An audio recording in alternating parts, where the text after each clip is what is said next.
दोस्तों, एक महिला अपने पति के साथ कार में बैठकर रोजाना ऑफिस को जाती थी। लेकिन रास्ते में ट्रैफिक पर या फिर लाल बत्ती पर जहां भी उनकी कार रुकती थी, तो कुछ भीख मांगने वाले लोग उनकी कार को घेर लिया करते थे। ऐसे में एक लड़का था जो कि बहुत ही मासूम था, जो कभी गुब्बारे बेचता, तो कभी पेन बेचता, कभी गुलाब का फूल बेच लिया करता था। वह भी इनकी कार के पास आता है। दोस्तों, वह इतना मासूम, इतना प्यारा बच्चा होता है। धीरे धीरे उस महिला को वह बच्चा पसंद आने लगता है। उस बच्चे की प्यारी प्यारी बातें उस महिला का दिल जीत लेती है। लेकिन दोस्तों, एक दिन उस बच्चे का एक्सीडेंट हो जाता है और उसके बाद जब उस महिला को पता चलता है कि यह बच्चा कोई और नहीं बल्कि उसी का बच्चा था, जिसे जन्म देने के बाद उसको छोड़ना पड़ा था। और 8 साल बाद वह इस हालत में इस तरीके से भटक रहा था, भीख मांगने पर मजबूर था। दोस्तों, आखिर क्या मजबूरी थी? ऐसा क्या हुआ था कि उसको उस बच्चे को छोड़ना पड़ा था? और एक्सीडेंट होने के बाद में जब उसके पति को यह बात पता चलती है, तो फिर क्या होता है आगे कहानी में? आइए जानते हैं पूरी कहानी की सच्चाई इस वीडियो में। लेकिन वीडियो में आगे बढ़ने से पहले आप सभी से निवेदन है कि आप वीडियो को एक लाइक कर दीजिए और हमारे यूट्यूब चैनल को सब्सक्राइब कर ले। दोस्तों, पवन की नेहरू प्लेस में कंप्यूटर की दुकान होती है। वह बदरपुर बॉर्डर के पास रहता था। अब दोस्तों, रोज वो बदरपुर से अपनी कार से अपनी पत्नी, जिसका नाम आंचल होता है, उसके साथ बैठकर अपनी दुकान पर आया करता था। लेकिन रास्ते में जहां भी ट्रैफिक पर उसकी कार रुकती थी, ज्यादातर नेहरू प्लेस की जो रेड लाइट थी वहां पर जब उसकी कार रुकती थी, तो बहुत सारे बच्चे आकर उसको घेर लेते थे। अमूमन सारी गाड़ियों को घेर लेते थे। अब कोई पैसे मांगता था, कोई कुछ बेचता था, कोई शीशा ही साफ कर देता था। तो इस तरीके से बहुत सारे 8-10 बच्चे होते थे। कुछ महिलाएं, बुजुर्ग लोग भी होते थे जो कि वहां पर पैसे मांगा करते थे।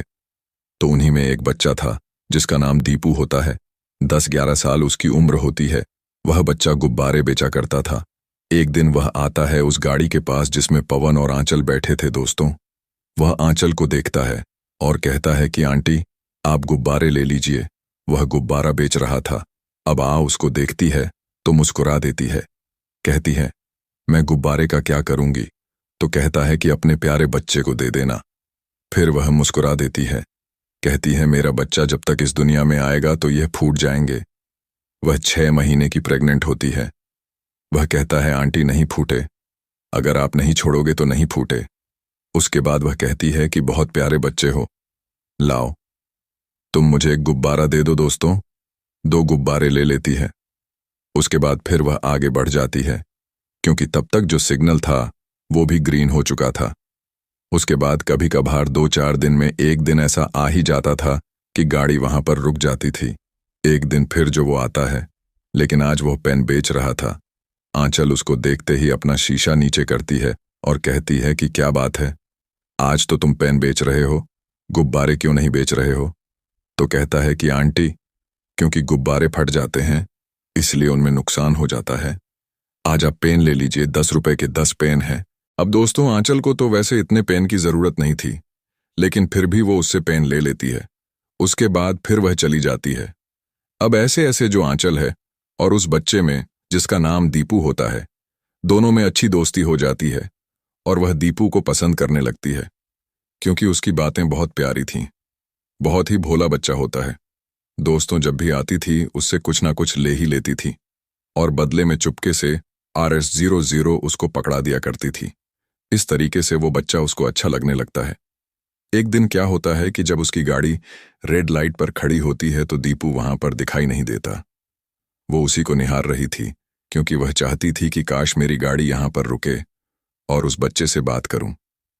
अब दोस्तों, जैसे ही गाड़ी रुकती है दीपू दिखता ही नहीं है। तो 2-4 बच्चे और होते हैं।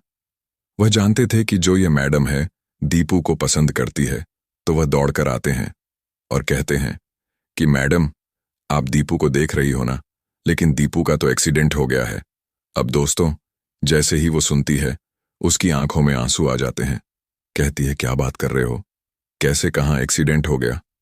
तो कहते हैं कि जैसे ही यहाँ आने के लिए अपने घर से निकला था दोस्तों, वह संगम विहार की जुग में रहता था। ये बात है सन 2018 की। तो बताते हैं जैसे ही वह घर से निकला वैसे ही कोई कार वाला उसको ठोक कर चला गया। तो आंचल कहती है कि कैसी है उसकी हालत? बच्चे कहते हैं कि पता नहीं, बचने की कोई उम्मीद नहीं थी। सर वगैरह फट गया था। अब दोस्तों, इतना सुनते ही जो आंचल थी वह कहती है कि क्या तुम लोग मुझे उसके घर ले जा सकते हो? कहते हैं कि हाँ आंटी, मेरे घर के बगल में ही तो रहता है। अब वह पवन से कहती है कि पवन, मुझे प्लीज उतार दो, मेरा दिल नहीं मान रहा है, मैं जाऊंगी, उस बच्चे को देखने जाऊंगी। पवन कहता है ठीक है, तुम जाओ और मैं चला जाता हूं। दुकान पर लड़के भी आ गए होंगे, दुकान खोलने का टाइम हो रहा है, तो जैसा भी होगा मुझे भी फोन करना दोस्तों। वहीं पर उतार देता है। उसके बाद वो ऑटो पकड़कर एक दो बच्चे को बिठाकर वहां से चल देती है। लेकिन जब वहां पर उसके घर पर पहुंचती है तो दोस्तों, वहां पर एक बुजुर्ग महिला बैठी थी। उस महिला को देखते ही जो आंचल थी वह हैरान हो जाती है, क्योंकि वह उस बुजुर्ग महिला को भली बाती पहचानती थी। जैसे वह जाती है वैसे ही वह महिला जो आंचल को भी पहचान जाती है और उसको देखते ही दहाड़े मारकर रोने लगती है। कहती है कि मैं तेरे बेटे को नहीं बचा सकी दोस्तों। इतना सुनते ही जो आंचल थी वो कहती है कि क्या वह मेरा बेटा दीपक था? तो वह कहती है कि हाँ। अब दोस्तों, इतना सुनते ही अपनी छाती पटने लगती है और रोने लगती है, बेशुद्ध हो जाती है। कहती है कि मेरा बच्चा 8 साल बाद मुझसे मिला था, इस तरीके से भटक रहा था, मैं उसको पहचान भी नहीं पाई। कितनी अभागन हूं मैं, मेरा ही बच्चा था, वह कहां पर है, कैसा है, मैं उसको देखना चाहती हूं। अब दोस्तों, और जो पास पड़ोस की औरतें थीं वो कहती हैं कि यह कौन है, यह महिला कौन है? तो जो उसकी सास थी वह बताती है कि यही तो उसकी मां है। इतना सुनते ही सभी के मुंह खुले के खुले रह जाते हैं कि कितनी वीआईपी लेडीज है और कहां वह बच्चा, मैला कुचैला। अब दोस्तों, उनको विश्वास नहीं हो रहा था, क्योंकि उनको इसके पीछे की कहानी नहीं पता थी दोस्तों। वह दहाड़े मारकर रो रही थी और दीपक दीपक करके चिल्लाती है। लेकिन दोस्तों, यह उसका बच्चा कैसे था, इसके लिए कहानी में थोड़ा पीछे जाना पड़ेगा। बात है सन 2018 की। जो आंचल थी लखनऊ की रहने वाली थी। जब उसकी उम्र 18-19 साल की थी तो उसे एक लड़के से प्यार हो जाता है, जिस लड़के का नाम दीपक होता है। अब दीपक से जब उसे प्यार हो जाता है तो उससे वह शादी करने के लिए बोलती है, लेकिन उसके घर वाले इस शादी के बहुत खिलाफ रहते हैं। वह उसको बहुत समझाते हैं, लेकिन दोस्तों दिल है कि मानता ही नहीं है। अब जो आंचल थी उसने कुछ नहीं देखा, वह दीपक से शादी कर लेती है और उसके साथ रहने लगती है। 1 साल बाद उसको एक बच्चा पैदा होता है, जिसका नाम वह दीपक के नाम पर ही दीपू रखते हैं।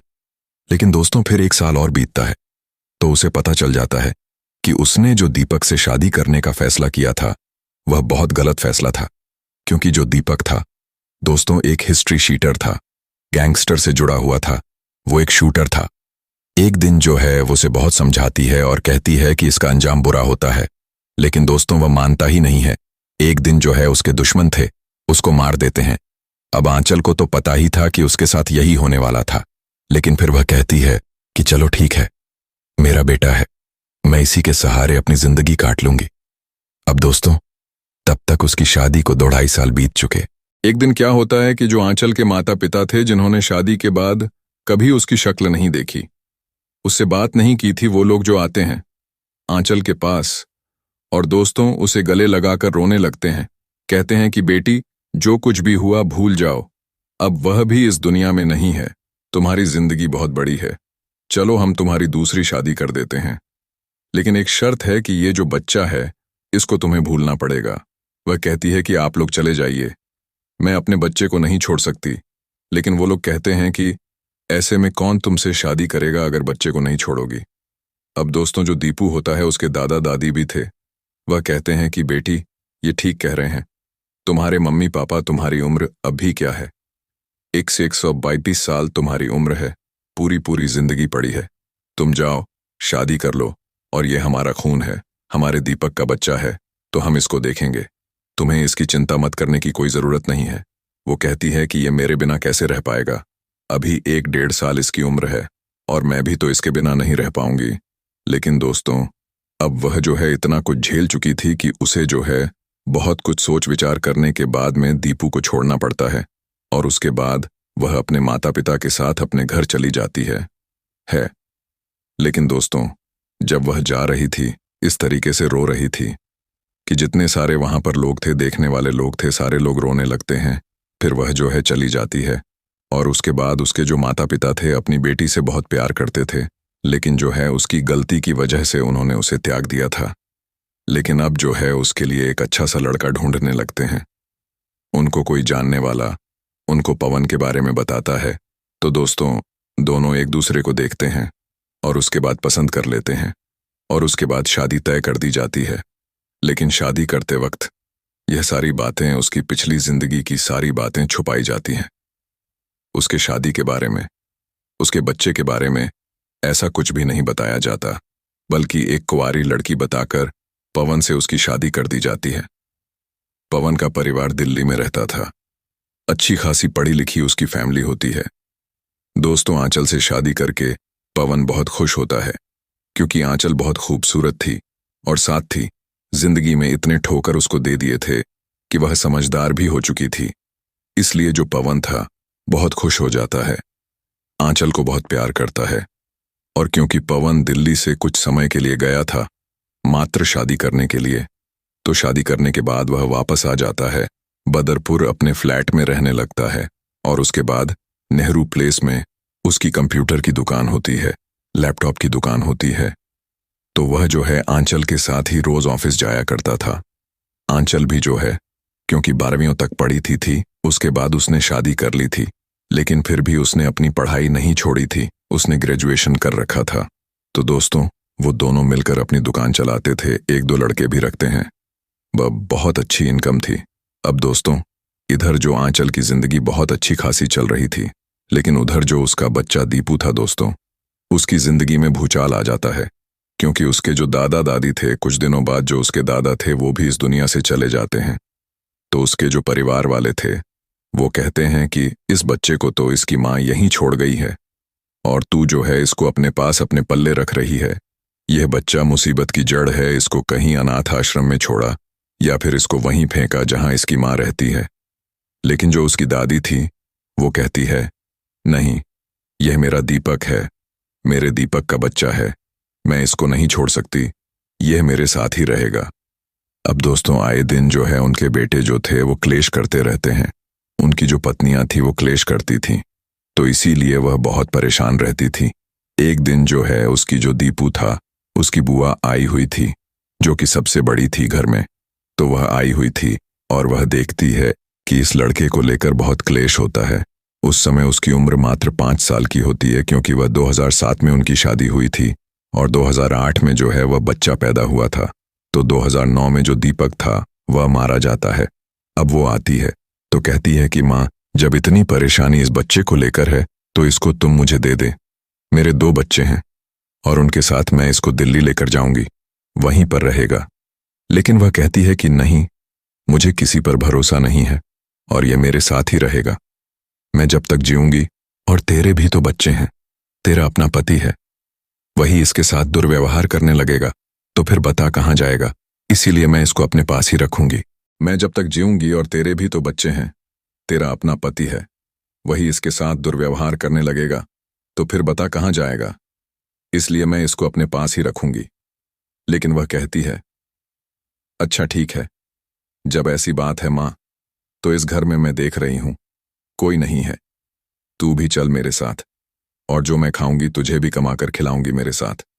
चल। तो दोस्तों, इस तरीके से जो दीपू है वो अपनी दादी के साथ दिल्ली आ जाता है। संगम विहार में उसकी बुआ रहती थी। दोस्तों, इधर उधर वो मजदूरी करती थी। अब धीरे धीरे दोस्तों वक्त बीतता गया और जब वो लड़का 810 साल का हो गया तो देखने लगा कि कुछ लड़के जो हैं वह पैसा कमाकर लाते हैं। तो कहता है कि यार, पैसे तुम लोग ये कहाँ से लाते हो। तो बच्चे उसको बताते हैं कि हम लोग जाते हैं और दिल्ली की सड़कों पर रेड लाइट पर जहां भी पड़ता है तो कार वाले जो हमको पैसा देते हैं हम उनसे मांग लेते हैं, तो वो दे देते हैं। तो उसके मन में भी आ गया, क्योंकि उसकी दादी की भी तबीयत खराब वगैरह रहने लगती है।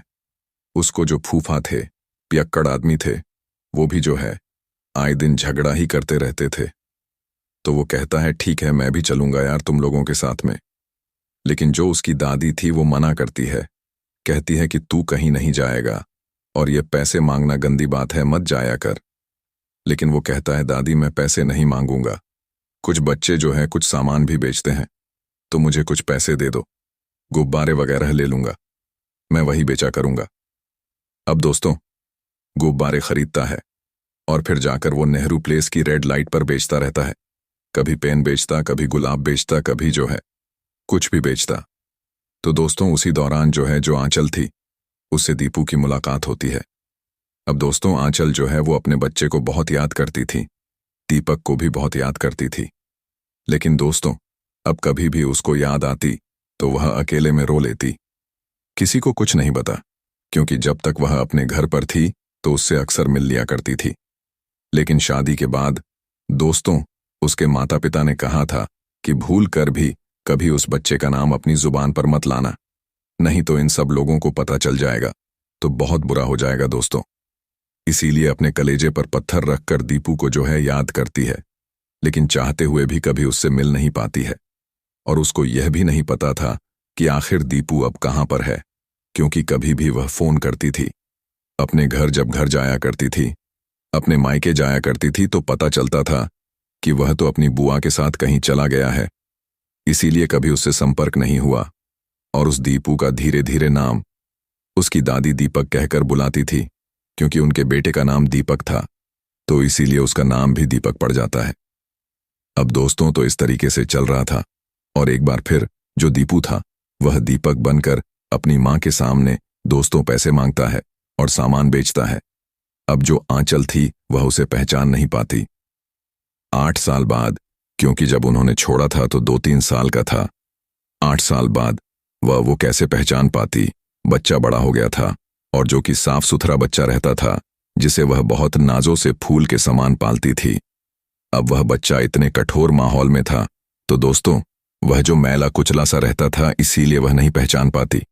उससे उसका नाम पूछती है, यह भी पूछती है कि कहाँ पर रहते हो, तो बोल देता है कि मैं अपनी दादी के साथ रहता हूं। फिर भी वह नहीं पहचान पाती। लेकिन जब उस दिन दोस्तों वह जाती है वहां पर संगम विहार में, तो दोस्तों उसकी दादी को देखती है तो उन्हें तुरंत डाउट हो जाता है, कहीं यह मेरा बच्चा तो नहीं है। अब जैसे वह दादी भी बताती है, देखकर उसे पहचान जाती है, तो वह भी हैरान होती है कि यह कहां से आ गई। हालांकि जानती थी कि दिल्ली में कहीं रहती है, लेकिन इस तरीके से उन्होंने कभी सपने में भी नहीं सोचा था कि आमना सामना हो जाएगा। तो वो देख जैसे ही देखती है, चिल्लाकर रोने लगती है और बताती है कि हाँ, तुम्हारा ही बेटा दीपू था, उसका एक्सीडेंट हुआ है।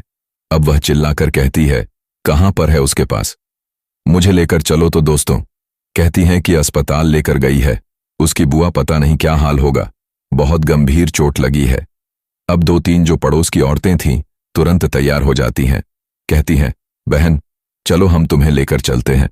और दोस्तों उसको सफदरगंज अस्पताल लेकर गए हुए थे।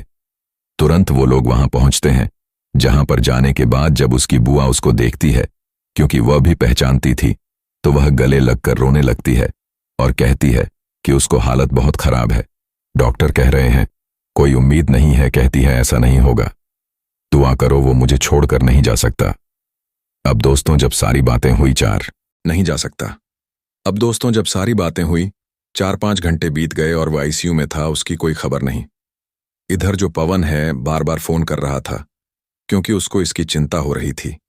तो एक बार उसने फोन उठाया और बोली कि पवन, वह बच्चा उसके बचने की उम्मीद नहीं है, बहुत चोट लगी है, मुझे माफ करना, मैं आज आ नहीं पाऊंगी। अब पवन सुनता है, हैरान हो जाता है, कहता है कि यार क्या बात कर रही हो, तुम चली गई, वही बहुत है, और अगर उसको जरूरत हो तो 1500 भी दे दो।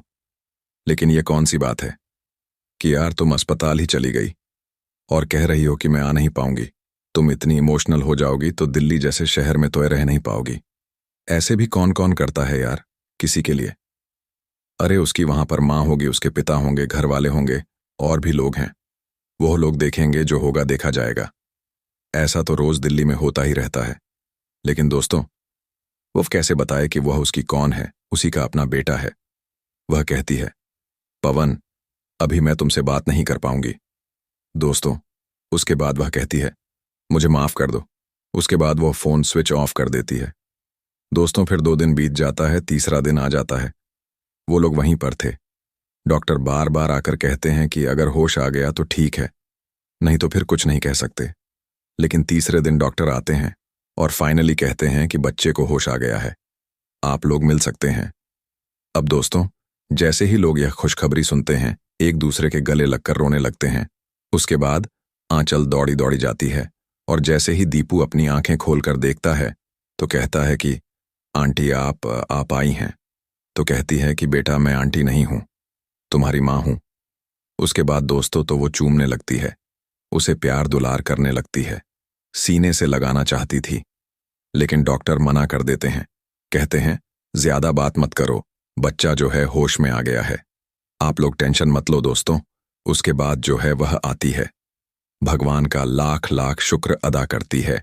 और उसके बाद दोस्तों 3 दिन और बीत जाते हैं और उसने ना तो पवन को कॉल किया और ना ही अपना फोन ऑन किया। उसके बाद पवन को भी उसकी चिंता हो रही थी, तो वह उन बच्चों के सहारे संगम विहार जाता है। जब वहां पर आता है, उसे सारी कहानी पता चल जाती है कि वो बच्चा कौन था और उसकी पत्नी कौन है। अब दोस्तों, उसके बाद जो है वो वहां से सीधा सफदरगंज जाता है और वहां पर जब उसकी मुलाकात आंचल से होती है तो दोस्तों उसको उल्टा सीधा कहने लगता है। कहता है तुम लोगों ने धोखा दिया और तुम लोगों को ऐसा नहीं करना चाहिए था, आज से तुम्हारा मेरा रिश्ता सब कुछ खत्म होता है। दोस्तों, आंचल कुछ बोल नहीं सकी, वो सिर्फ सर झुकाए सारी बातें सुनती रही। और उसके बाद इतनी सारी बात कहने के बाद वहां से पवन चला जाता है। आंचल को तसल्ली थी कि चलो दीपू की जान बच गई। दोस्तों, उसके बाद फिर वह 1 हफ्ते तक वहीं रहती है। डॉक्टर उसको छुट्टी देते हैं, उसको लेकर वह संगम विहार आ जाती है, उसको जो है देखभाल करने लगती है। और इधर जो है फिर वह पवन को फोन मिलाती है तो उसका नंबर ब्लॉक कर दिया गया था। घर के एक सदस्य को उसने सारी बात बता दी थी और सबके फोन से उसका नंबर ब्लैक लिस्ट में डाल दिया गया था। उसके बाद दोस्तों 10 दिन और बीत जाते हैं और एक दिन पवन, उसकी माँ और उसकी बहन, यह लोग जो है संगम विहार आते हैं, उसी घर पर जहां पर वह दीपू रहता था। जब वह आते हैं, जैसे ही आंचल उन लोगों को देखती है, फूट फूट कर रोने लगती है, क्योंकि अब उसकी दुनिया अलग हो चुकी थी। उसका बेटा था, अपने बेटे को अपने छाती से लगाकर वह फोट फोट कर रोने लगती है। दोस्तों, उसकी हालत देखकर जो उसके सास ससुर थे वो भी रोने लगते हैं। वो कहते हैं बेटा रो मत, चलो घर चलो। वह कहती है कि नहीं, मैं नहीं जाऊंगी, आप लोगों को पता चल ही गया होगा कि मैं अपने बेटे को अब दोबारा नहीं छोड़ सकती। वह कहते हैं छोड़ने के लिए कौन कह रहा है, हम लोग माँ बेटे को अलग करके पाप नहीं लेना चाहते। चलो तुम इसको भी अपने साथ ले चलो और साथ में जो इसकी दादी है इनको भी अपने साथ ले चलो, क्योंकि यह भी तो अपने पोते के बिना नहीं रह पाएंगे। दोस्तों, उसके बाद अब रोने लगती है, फोट फोट कर रोती है। उसके बाद पवन की तरफ देखती है कि पवन क्या कह रहा है। पवन भी कहता है कि चलो, मैं भी तो तुम्हारे बिना नहीं रह सकता। दोस्तों, उसके बाद वह उसके सीने से लग जाती है और फिर उसकी दादी दीपू और आंचल को लेकर वो लोग बदरपुर जाते हैं, अपने घर जाते हैं। दोस्तों, सन 2018 की बात है। उसके बाद आज 6 साल बीत चुके हैं। 6 महीने की वह प्रेग्नेंट थी, 3 महीने बाद उसको एक बेटा होता है और फिर 2-3 साल बाद उसको एक बेटी होती है। आज जो है पूरा परिवार एकदम सही तरीके से रह रहा है। उसकी बुआ भी आती जाती रहती है, दीपू से मिलकर जाती है। अब दीपू उर्फ दीपक की और उसकी माँ आंचल, उसके छोटे भाई बहन बहुत शानदार लाइफ बिता रहे हैं, बहुत अच्छे तरीके से रह रहे हैं। दोस्तों, कुछ भी हो जाए लेकिन एक बच्चे को उसकी माँ से जुदा नहीं करना चाहिए। तो दोस्तों, ये थी आज की कहानी। आपको कैसी लगी कमेंट करके ज़रूर बताइए। अगर कहानी आपको ज़रा भी पसंद आई हो तो हमारे चैनल को ज़रूर सब्सक्राइब करें। मिलेंगे आपसे और इंटरेस्टिंग कहानी के साथ, तब तक के लिए धन्यवाद। जय हिंद, जय भारत, जय